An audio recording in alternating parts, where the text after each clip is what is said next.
একবার একজন সাধক ওনার শিষ্যদের একটা কাজ দিলেন। একটা দুর্লভ জড়িবুটি নিয়ে আসতে বললেন। এতটাও কঠিন কাজ সেটা ছিল না, কারণ সকল শিষ্য জানতেন যে এই দুর্লভ জড়িবুটি কোথায় পাওয়া যায়। পর্বতের শিখরে। কঠিন কাজ কোনটা? সেখানে পৌঁছনোর সেই পথ, যা ছিল কাঁটায় জর্জরিত, পাথরে পরিপূর্ণ, যেখানে পিছলে পড়ার আশঙ্কা রয়েছে এবং গভীর ক্ষত পেতে পারে সবাই।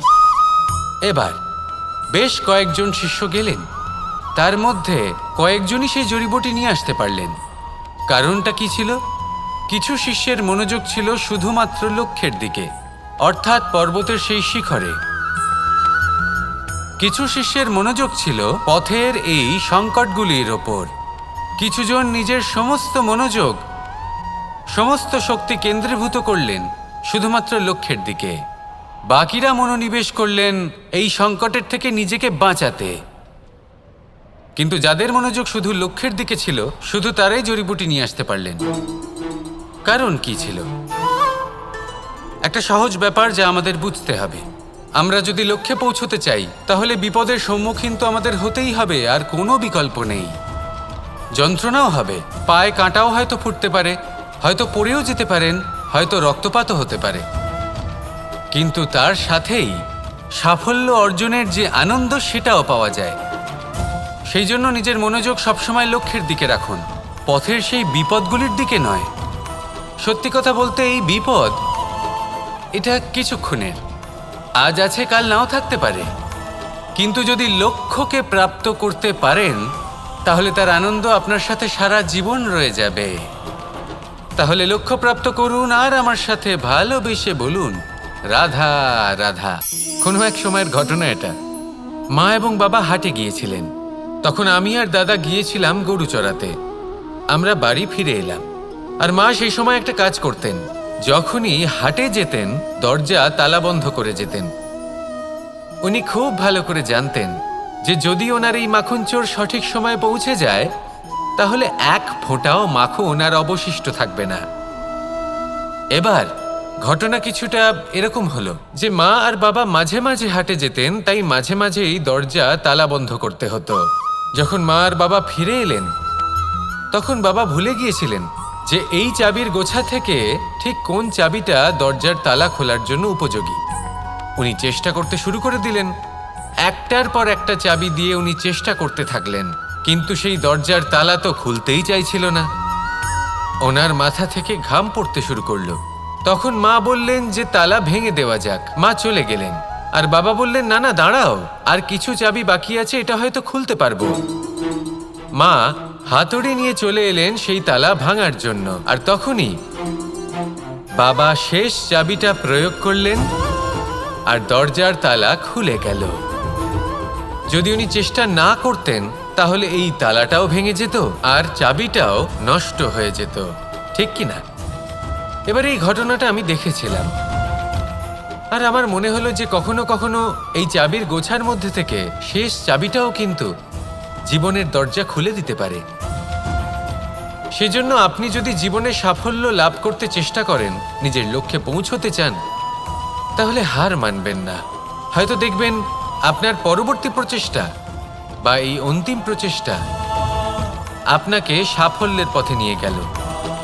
তাই নিরন্তর প্রচেষ্টা করতে থাকুন, জীবনে সাফল্য লাভ করুন, আর আমার সাথে ভালোবেসে বলুন, রাধা রাধা।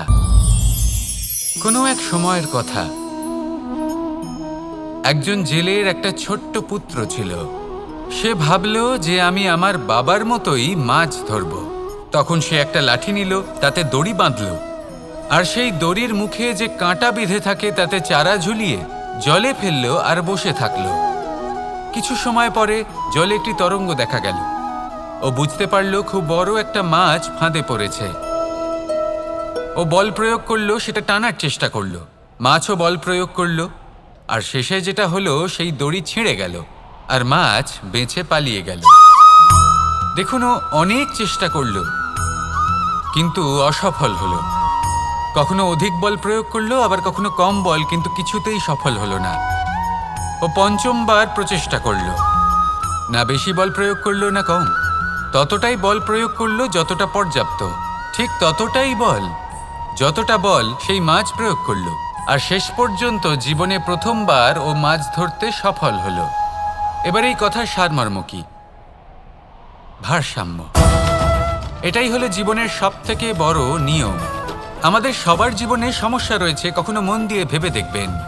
জীবনে যদি কোনো ক্ষুদ্র সমস্যা বা ছোট সমস্যা থাকে আর সেটা সমাধান করার জন্য আপনি বেশি চেষ্টা করছেন, তাহলে তার দ্বারা সমাধান হয় না, বরং আরও বিপদ বেড়ে যায়।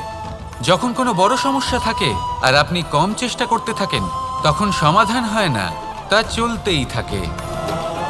শুধু এটাই হলো ব্যাপার। জীবনের সমস্ত সমস্যার একটা ভারসাম্য বজায় রাখা, যদি এটা আপনি শিখে ফেলতে পারেন, জীবনটা আপনার হাতের মুঠোয় থাকবে। আসুন আমার সাথে ভালোবেসে বলুন, রাধা রাধা। মানুষের জীবনে দুই ধরনের আবেগ থাকে যা চিরকাল তার সাথে বসবাস করে। প্রথম, স্বপ্ন। দ্বিতীয়, অজুহাত। মানুষ হাজার হাজার স্বপ্ন দেখতে পারে। আমাকে এই কাজ করতে হবে, আমাকে ওখানে ঘুরতে যেতে হবে, আমায় জীবনে এই অসম্ভব কাজ বাস্তবায়িত করে দেখাতে হবে, আদি ইত্যাদি। এবার ঠিক যেমন স্বপ্ন দেখেন, সেইভাবে অজুহাতও খুঁজে নিয়ে আসেন। আমি এই স্বপ্ন পূরণ করতে পারলাম না, কারণ আমাকে কেউ সাহায্যই করল না, কারণ আমি দুর্বল হয়ে পড়েছিলাম, কারণ আমার কাছে সময়ই ছিল না, আদি ইত্যাদি। এবার সাফল্য এবং অসফলতার মাঝখানে এই ধরনের সংঘর্ষ হতে থাকে। সাফল্য তখন লাভ করা সম্ভব যখন আপনার স্বপ্ন আপনার অজুহাতের থেকে অনেক বড় হয়, আর অসফলতা তখন পাবেন যখন আপনার অজুহাত আপনার স্বপ্নের থেকে অনেক বড় হয়। আপনি যদি সাফল্য লাভ করতে চান, তাহলে চেষ্টা করতে থাকুন, পরিশ্রম করুন। যদি অসফল হন, তাহলে ভয়ভীত হওয়ার কোনো প্রয়োজন নেই। নিজের ভুল বুঝুন, তাকে শুধরে নিন, আবার চেষ্টা করুন। কিন্তু যদি নিজের জীবনে অজুহাত নিয়ে আসেন, তখন স্বপ্ন কখনো পূরণ হবে না। আসুন আমার সাথে ভালোবেসে বলুন, রাধা রাধা। মানুষ কখনো কখনো সময়কে নিয়ন্ত্রণ করতে চেষ্টা করে, কখনো কখনো সময়ের গুরুত্ব বুঝতে পারে না। এটা ভাবে যে এই কিছু মুহূর্ত কেটে যাক, একে অতিবাহিত করি, তাহলে কী বা হবে, কয়েকটা মুহূর্ত মাত্র। কিন্তু তা নয়। আজকের একটা মুহূর্ত ভবিষ্যতের অনেক বড় পরিবর্তনের ভিত হতে পারে। আজকের একটা মুহূর্ত আপনার ভবিষ্যৎকে উজ্জ্বল করে তুলতে পারে। সেই জন্য ছোট ছোট মুহূর্তগুলিকে অদেখা করবেন না। সময়কে কাজে লাগান, পূর্ণরূপে কাজে লাগান। এবার যদি আপনি কাউকে সাহায্য করতে চান আর সেই কারণেই যদি থেমে থাকেন, তাহলে ঠিক আছে, কারণ আপনি কাউকে সাহায্য করে তার জীবনকে আরো ভালো করে তুলতে চাইছেন, আরো শ্রেষ্ঠ করতে চাইছেন। এই পুণ্য, এই কর্ম ফিরে আপনার কাছেই আসবে আর আপনার জীবনকে শুভ করে তুলবে। কিন্তু যদি আপনি আলস্যের কারণে থেমে থাকেন এবং কিছুই না করেন, সময় নষ্ট করেন, তাহলে কিন্তু একটাই ঘটনা ঘটবে, আপনার ভবিষ্যৎ বিপদগ্রস্ত হয়ে পড়বে, আর কিছুই নয়। সেই জন্য এটা বোঝা প্রয়োজন যে কখন থামতে হবে এবং কেন থামতে হবে। যদি আপনার থামার কারণ এবং সময় অনুচিত হয়ে থাকে, তাহলে আপনার ভবিষ্যৎ কখনোই উচিত হতে পারে না। সেই জন্য সময়কে সম্মান করুন আর পূর্ণ ব্যবহার করতে শিখুন। আর আমার সাথে ভালোবেসে বলুন, রাধা রাধা। জীবনে সবসময় সেটা হয় না যা আমরা চাই, তেমনভাবে হয় না যেমনভাবে আমরা চাই। এবার তাতে আমরা দুঃখ পাই, নিরাশ হয়ে পড়ি, ভাগ্যকে দোষ দিই অথবা অন্য কাউকে বা নিজেকে। কিন্তু সত্যটা কি, সেটা আমাদের জানতে হবে। এই সংসার নির্মিত হয়েছে পাহাড় দ্বারা এবং পাথর দ্বারা, তাই প্রত্যেক স্থানে ছোট ছোট ছোট ছোট নুড়ি পাথর তো অবশ্যই থাকবে।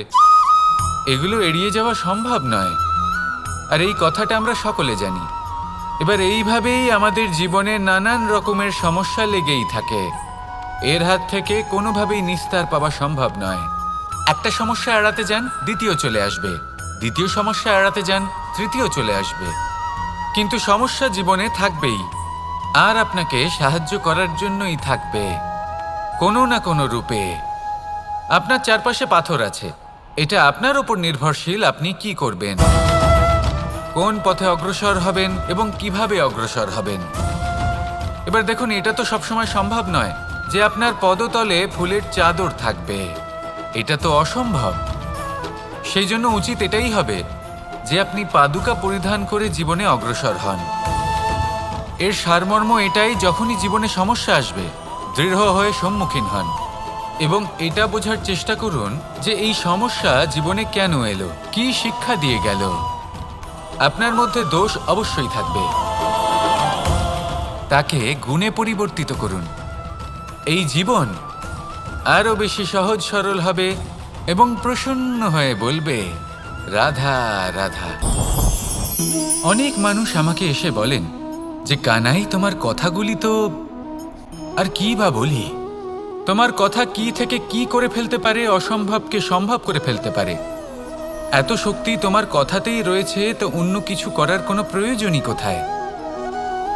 এবার ওনারা এই কথাটা বুঝতে পারেন না যে জ্ঞান শুধুমাত্র শব্দের সমন্বয় মাত্র, কিন্তু এর অর্থ কি সেটা জানার জন্য অনুভব করা প্রয়োজনীয়, সেই পথে চলা প্রয়োজনীয়। এই অভিজ্ঞতাই আপনাকে অর্থ বুঝিয়ে দেবে। ঠিক যেমন তুমি কর্ম করতে থাকো, ফলের চিন্তা করো না, এটা শুধুই শব্দ। এর সারমর্মটা কি, এর অর্থ কি সেটা বোঝার জন্য সেই পথে আপনাকে অগ্রসর হতেই হবে, সেটা যাপন করতে হবে, কর্ম করতে হবে নিরন্তর। এটা ভাবলে হবে না যে আমি কি আমার কর্মের ফল আদৌ পাবো কিনা, তবেই আপনি এই কথার অর্থ বুঝতে পারবেন। কখনো ভেবে দেখবেন, আমাদের বাড়িতে যারা জ্যেষ্ঠ আছেন, বড় আছেন, আমরা তাদের পুজো করি, তাদের সেবা করি, আমরা তাদের চরণ স্পর্শ করি। কেন? কারণ ওনাদের কাছে আমাদের থেকে অনেক বেশি জীবনের অভিজ্ঞতা থাকে। জীবনে শুধুমাত্র জ্ঞান শোনাটা প্রয়োজনীয় নয়, তা বুঝতে পারা প্রয়োজনীয়। তা যদি যাপন করেন তবেই অভিজ্ঞতা হবে, তবেই প্রকৃত অর্থ বুঝতে পারবেন। তাহলে জ্ঞান শুধু শুনবেন না, বুঝুন, তাকে আচরণে আনুন এবং আমার সাথে ভালোবেসে বলুন, রাধা রাধা। কখনো কোনো বাগানের কোনো বৃক্ষকে দেখেছেন যেখানে সুগন্ধি ফুল থাকে, রসালো ফল থাকে? তখন মন প্রফুল্ল হয়ে ওঠে, মন থেকে সেই বৃক্ষের প্রতি ভালোবাসা জন্মায়। কিন্তু যিনি বাগানের মালিক, শুধুমাত্র তিনিই জানেন যে কিভাবে এই বৃক্ষকে আগলে রাখতে হয়, কিভাবে তার পরিচর্যা করলে এতে সুন্দর সুগন্ধি ফুল হবে, রসালো ফল হবে। কখনো কখনো প্রয়োজনের থেকে বেশি রোদ পেলে এই বৃক্ষগুলি শুকিয়ে যায়, প্রয়োজনের থেকে কম রোদ পেলেও এই বৃক্ষ কিন্তু শুকিয়ে যায়। প্রয়োজনের থেকে কম জল যদি পায়, এই বৃক্ষ শুকিয়ে যেতে পারে। প্রয়োজনের থেকে অতিরিক্ত জল যদি পায়, তখনও এই বৃক্ষের শিকড়গুলি নষ্ট হয়ে যেতে পারে। এবার এটাই কিন্তু আমাদের সংসারের সাথেও হয়। আমাদের সংসারের সকল প্রতিভাশালী ব্যক্তি, যেমন লেখক, বিচারক, প্রবক্তা, যোদ্ধা, এদের সবার ক্ষেত্রে এই কথাটাই প্রযোজ্য। যদি বেশি প্রশংসা করা হয় তাহলেও এরা হারিয়ে যাবেন। প্রয়োজনের থেকে বেশি যদি নিন্দা করা হয় তখনও তারা নত হয়ে পড়বেন। তাহলে আপনি এদের রক্ষা করুন এবং নিজেদেরও। মনে রাখবেন একটা কথা, জেনে রাখুন কখন কোন নিন্দায় আপনি লজ্জিত হবেন না, আর কখন কোন প্রশংসার দ্বারা নিজের মধ্যে অহংবোধ জাগ্রত করবেন না। এই মন সুপ্রসন্ন হয়ে বলবে, রাধা রাধা। পাণ্ডবরা বন থেকে এসেছিলেন। ওনাদের কাছে না কোনো ধন ছিল, না কোনো সম্পদ, না বিদ্যা। নিজের পরিশ্রমের দ্বারা ওনারা বিদ্যা অর্জন করেছিলেন, আর তার দ্বারাই সম্পদ অর্জন করলেন আর ধনও অর্জন করলেন। এই পাণ্ডব ছিলেন অত্যন্ত কুশল এবং শক্তিশালী। যুধিষ্ঠির নিজের পরিশ্রম দ্বারা এমন জ্ঞান অর্জন করেছিলেন যে এই সংসার ওনাকে ধর্মরাজ যুধিষ্ঠির অভিহিত করেছিল। দেখতে গেলে পাণ্ডবদের কাছে সবকিছুই ছিল, কিন্তু যখন বিষয় এলো আরও ধন লাভ করার, তখন যুধিষ্ঠির, যিনি পাণ্ডবদের মধ্যে জ্যেষ্ঠ, তিনি সকল পাণ্ডবদের সাথে দ্যুতক্রীড়ায় অংশগ্রহণ করে ফেললেন। এর ফলে না শুধু ধনলক্ষ্মী, ধর্মলক্ষ্মী, বিবেক লক্ষ্মীকেও হারালেন, আর শুধু তাই নয়, নিজের গৃহলক্ষ্মী দ্রৌপদীকেও হারিয়ে ফেললেন। এর কারণ কি? ভুলে গেলেন খুব সহজ একটা কথা, এই সংসারে সম্মান এবং সাফল্য দুটোই পরিশ্রমের দ্বারা লাভ করতে হয়, কিন্তু দ্যুতক্রীড়ার এই খেলা আমাদের ভাগ্যের উপর নির্ভরশীল। এই সংসারে দুটি পথ রয়েছে, একটা পথ যেখানে কর্ম এবং পরিশ্রমের দ্বারা আপনি নিজের পথ নিজেই রচনা করতে পারবেন, আর দ্বিতীয় পথ হলো যেখানে এই ভাগ্য এক মুহূর্তে আপনাকে শিখরেও পৌঁছে দিতে পারে, আবার ধূলিসাৎ করে দিতে পারে। আপনি কোন পথ বাছবেন সেই চয়ন আপনারই। আসুন আর আমার সাথে ভালোবেসে বলুন, রাধা রাধা। আপনি কখনো কোনো বাজকে নিজের বাসা বানাতে দেখেছেন? এই বাজ যখনই কোনো বাসা বানায় তখন উঁচু গাছের ডালে বা কোনো পর্বতের শিখরে বাসা বানায়, অনেক উচ্চতায়, আর সেখানে তার সন্তানও জন্মগ্রহণ করে। যখন এই সন্তানেরা জন্মায় তখন এই বাজ খুবই ভালোবেসে এবং খুব সাবধানে এদের পালন পোষণ করে, নিজের ঠোঁট দিয়ে তাদের ঠোঁটে খাবার পরিবেশন করে। কিন্তু যেই সেই সন্তানেরা হৃষ্টপুষ্ট হয়ে যায় এবং সেই কথা বাজ নিজে বুঝতে পেরে যায়, সেই বাজ নিজেই সেই বাসা ছিন্ন ভিন্ন করে দেয়। সেই সন্তান যাদের সবেমাত্র ডানা গজিয়েছে, কিভাবে উড়তে হয় তারা জানে না, সেই সন্তানগুলিকে উচ্চতা থেকে ঠেলে দেয়। সেই সন্তান প্রথমে ভয়ভীত হয়ে যায়, তারা সামনে মৃত্যুকে দেখতে পেয়ে ভয়ের কারণে তাদের ডানা ঝাপটাতে থাকে, আর সেই প্রক্রিয়াতেই সেই সন্তানগুলি উড়তে শুরু করে দেয়। এবার এই ঘটনায় আমরা কি শিক্ষা পেতে পারি? এটাই, যদি আপনি মাতা পিতা হন তাহলে নিজের সন্তানকে অবশ্যই স্নেহ করুন, কিন্তু তাদেরকে নিজের আঁচলের তলায় বেঁধে রাখবেন না। যদি আপনি চান আপনার সন্তান জীবনে উন্নতি করুক, তাহলে নিজের মুঠো থেকে তাদের স্বতন্ত্র করে দিন, এই সংসারে সংঘর্ষ করতে দিন। সেই সন্তান নিজেই বুঝতে পারবে যে জন্মের সময় পাওয়া ডানা কি করে ব্যবহার করতে হয়, আর আপনার চোখের সামনে আপনার সন্তান এই আকাশে উড়তে থাকবে। তাহলে আসুন আমার সাথে ভালোবেসে বলুন, রাধা রাধা। আমার জীবনে পরিচয় হয়েছে অনেক ব্যক্তির সাথে, ভিন্ন ভিন্ন ধরনের মানুষ। এনাদের সাথে আলাপ হয়ে খুব ভালো লেগেছে, অনেক শিক্ষাও লাভ করেছি। আমি তাদের সাথেও আলাপ করেছি যারা অনেক উচ্চ স্তরে পৌঁছে গেছেন, আবার তাদের সাথেও যারা নিজেদের জীবনে বিশেষ কিছু করতে পারেননি। তাদের সাথেও পরিচয় হয়েছে যারা সফল, আবার তাদের সাথেও যারা অসফল। এবার এই সবই একই রকম মনে হয়, এদের মধ্যে পার্থক্য শুধুই মানসিকতার। যখনই কোনো অসফল ব্যক্তির সাথে পরিচয় হয়েছে তখনই দেখেছি তাদের কাছে সবসময় একটা অজুহাত রয়েছে যে কেন তারা সফল হতে পারেননি। কখনো তারা দোষ দিয়ে থাকেন তাদের ভাগ্যকে, তাদের পরিস্থিতিকে, দোষারোপ করতে থাকেন তাদের মাতা পিতাকে, আত্মীয়দের, বন্ধু বান্ধবদের। কোনো না কোনো অজুহাত সবসময় এদের কাছে থাকে যে কেন তারা সফল হতে পারেননি। সেখানেই যখন সফল ব্যক্তির সাথে পরিচয় হয় তাদের কাছে সবসময় একটা কারণ থাকে যে কিভাবে এই সমস্যাগুলির ঊর্ধ্বে উঠে সাফল্য লাভ করা যায়। আর সেই কারণ হলো যে যাই হয়ে যাক না কেন, সাফল্য লাভ করতেই হবে। যতই সংঘর্ষ করতে হোক না কেন, যতই সমস্যা আসুক না কেন, সফল আমাদের হতেই হবে। এটাই পার্থক্য মানসিকতার। সত্যি কথা বলতে আপনার আজকের এই মানসিকতা হলো আপনার আগামী ভবিষ্যতের ইমারতের ভিত। এই মানসিকতা যতটা প্রবল হবে, যতটা শুভ হবে, আপনার ভবিষ্যৎ ততটাই বিশাল এবং সুন্দর হবে। তাহলে সমস্যার উপর নয়, সাফল্যের উপর মনোযোগ কেন্দ্রীভূত করুন, জীবনে এগোতে থাকুন, আর আমার সাথে ভালোবেসে বলুন, রাধা রাধা। কখনো কোনো চাতককে দেখেছেন? একটা চাতক বর্ষার জন্য অপেক্ষা করে, সেই বর্ষার জলে নিজের তৃষ্ণা নিবারণ করে, নয়তো সারা বছর তৃষ্ণার্ত থেকে যায়। ও আকাশের দিকে তাকিয়ে থাকে আর অপেক্ষা করে যে কবে বর্ষা হবে আর কবে আমি আমার তৃষ্ণা নিবারণ করব। সেখানে অন্যদিকে একটি কাক বা একটা পায়রা, এরা কি করে?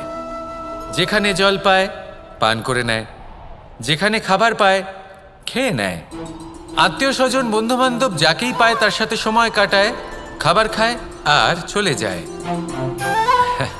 এবার এদের মধ্যে মিল কোথায় আর পার্থক্য কোথায়? দুজনের কাছেই ডানা রয়েছে, দুজনেই উড়তে পারে। এই আকাশ হলো ওদের, খাবারের দানা ওদের।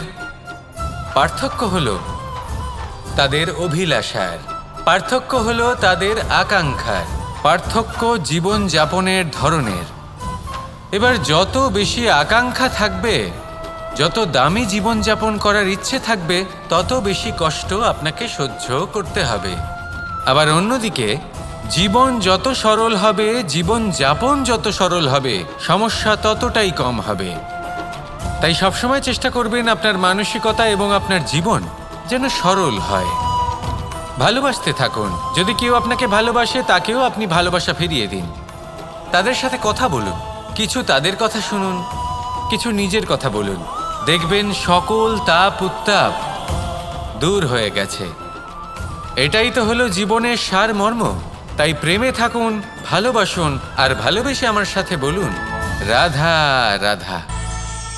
অ দিয়ে অন্ত, আ দিয়ে আরম্ভ। এই দুইয়েরই রাশি সমান। যদি আপনি মন দিয়ে দেখেন তবে দেখবেন এদের সম্পর্ক খুবই নিবিড়। কিভাবে? যখন কোনো কিছু শুরু হয়, এটা নিশ্চিত হয়ে যায় যে তা সমাপ্তও হবে। আরম্ভই যদি না হয়, তার সমাপ্তও হবে না। যা আরম্ভ হয়েছে তার সমাপ্তি হলো অবশ্যম্ভাবী।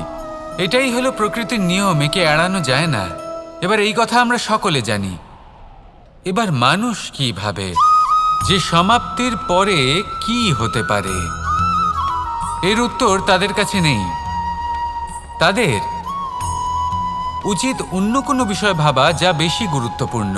এবার মানুষ এটা জানে না যে মৃত্যুর পরে কি হতে পারে, কিন্তু এই কথা অবশ্যই জানে যে জন্ম থেকে মৃত্যু পর্যন্ত এই সময়, যাকে আমরা জীবন বলে থাকি, এই সময় আমরা কর্ম করতে পারি। এই কথা তো আমরা জানি। তাহলে এমন কি কর্ম করা যেতে পারে যা আমাদের সমাপ্তির পরও আমাদের প্রাসঙ্গিক করে রাখতে পারে? এই বিষয় ভাবা উচিত। যে জন্মগ্রহণ করেছে তার মৃত্যু হবেই, এটা সাধারণ বিষয়। কিন্তু ইতিহাস আজও সেই সকল মানুষজনকে স্মরণ করেন যাদের এই সংসার তাদের মৃত্যু নয়, বরং তাদের জীবনকালে যে কর্ম তারা করেছেন তার দ্বারা মনে রাখেন। সেই কর্মের কারণে এই সংসারে তাদের নাম, তাদের কর্ম, তাদের ব্যক্তিত্ব, তাদের কীর্তি অমর হয়ে থাকে এবং থাকবে।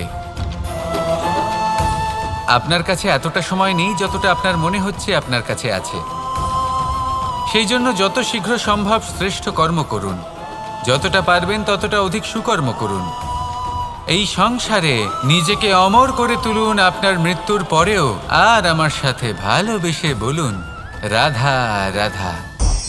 আমরা কখন উচিত কাজ করি, কখন অনুচিত কাজ করি, কখন পুণ্য করি আর কখন পাপ করি, কখন ন্যায়ের পথে চলি আবার কখন অন্যায়ের পথে চলি, তা দুজন ব্যক্তি বুঝতে পারেন, পরমাত্মা আর অন্তরাত্মা। এবার প্রত্যেক মুহূর্তে কি হয় পরমাত্মা সবই জানেন, তার কাছে কিছুই গোপন নয়। কিন্তু প্রত্যেক মুহূর্তে আপনার কি করা উচিত সেটা উনি এসে আপনাকে বলতে পারবেন না। সেই জন্য আমাদের ভেতরে অন্তরাত্মা আছে, আমাদেরই চেতনার একটি অংশ। একবার চোখ বুঝে দেখুন, অন্তরাত্মার মধ্যে নিমজ্জিত হয়ে ভাবুন আর বোঝার চেষ্টা করুন। এই অন্তরাত্মা সবসময় আপনাকে শুভ কাজ করার জন্য প্রেরিত করেন আর অশুভ কাজ করা থেকে বিরত করেন। এই অন্তরাত্মার কথা মানতে থাকুন, পরমাত্মা সবসময় আপনার কাছেই পাবেন। আসুন আর আমার সাথে ভালোবেসে বলুন, রাধা রাধা। দীপাবলি আমাদের সবথেকে বড় উৎসব। শ্রীরাম রাবণকে পরাস্ত করে 14 বছরের বনবাস কাটিয়ে আবার অযোধ্যায় ফিরে এলেন অমাবস্যার রাত্রে। অযোধ্যায় সবাই খুব প্রসন্ন ছিলেন, খুবই উৎসাহিত ছিলেন। অযোধ্যায় সহস্র প্রদীপ প্রজ্বলিত করা হয়েছিল এই উৎসবে। একে আমরা দীপাবলি বলে থাকি। এবার এই বিষয়ে আমরা সকলে জানি।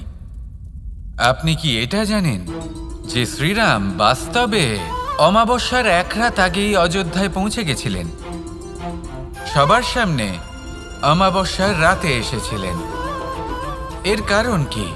শ্রীরাম প্রমাণ করতে চেয়েছিলেন যে যে কোনো সময়, দিন হোক বা রাত, শুভ বা অশুভ হয় না।